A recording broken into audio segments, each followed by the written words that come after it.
Hi, and welcome back to JNC on Tap. I am Chelsea, and this is Justin. And today we are going to take you along for actually some bonus material. So today we're not visiting a brewery. We are actually taking you to a tap room per se, but also a tattoo shop. So this place is called Ink and Barley. It is in St. Augustine, Florida, and it sits in the historic part of St. Augustine and on West King? Yeah, historic West King. So it's a short walk from the main hub of downtown St. Augustine that everybody thinks of, but it is very close walking distance. It's worth the walk out there.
Ink and Barley was a spot that we had looked up as we were kind of deciding where we wanted to go in St. Augustine and stops that we wanted to make, but we weren't really sure at the time if it was going to be a stop that we prioritized because it's not technically a brewery. And to be honest, stopping at a place that's a tattoo shop and a bar sounded a little, I don't know, off-putting in a sense. I hate to even say that now looking back on it and thinking about it, but so anyhow, we were at Bog Brewing in our last video, you'll see, and while we were there, the beer tender highly recommended that we stopped at Ink and Barley, and he said that for a few different reasons, but most importantly because he said that the owner of Ink and Barley knew his shit when it came to beer. So we knew in that moment we definitely had to go check this place out. Like I said, we had looked it up, we looked into it, and we're just a little bit unsure, but that definitely solidified that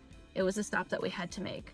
So when we made our way into Ink and Barley, we were greeted by Jared, which turns out he is the owner, bartender, brew tender, beer tender, connoisseur, businessman. So we really enjoyed sitting there talking to Jared, and I think that if you guys make it a point to stop here and you get the experience of hanging out with Jared for a bit, you'll really enjoy your company there. So, but not only did Jared make the experience great, we also got to meet his wife, Jenna, and she is the girl behind the machine as far as the tattoo shop is concerned. So Jared came from the restaurant background and Jenna is the tattoo background, and that's kind of where the two worlds collide here.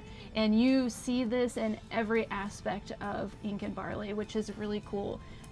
literally down to the bathrooms, that the walls are covered in Jenna's flash art that she has literally tattooed over the years. So it looks like wallpaper when you walk in, but it turns out it is actually just all her personal artwork that she has, like I said, tattooed over the years. So that was really cool for us to see. But as we sat at Ink and Barley and had conversation with Jared, we not only got to enjoy really good beer from, actually I got to enjoy a beer that was from a brewery of one of my favorites that shut down. Mine was from If I Brewed the World, and that was a really cool brewery, and I'm pretty sad to see that they shut their tap room down. But it turns out that, which I didn't know, that their beers are still being produced, but just sold in stores and small tap rooms, or some local tap rooms. So anyway, that was really exciting. But not only did we get to talk to Jared about beer, but we got to talk to Jared about the business side of beer, and we got to learn a lot there. So that was a really cool experience for us, and we really enjoyed that part of visiting Ink and Barley. But anyhow, we don't want to make this a super long video. We just wanted to add some bonus content for you to enjoy and give you a spot that we think that is definitely worth a stop when you are in the area. So again, if you have a chance, it's a definite must in my opinion. Yeah, I agree. Okay. All right, we will talk to you guys on the next video. Stay tuned, because we are going to yet another St. Augustine brewery in the area, one that you can also walk to if you are visiting Ink and Barley and Bog. So, or really any of the St. Augustine distillery. It's the most central. Yeah. Most central of all of them. Yeah, so all of these stops are a definite must, but stay tuned and we will take you to, you'll see when we get there.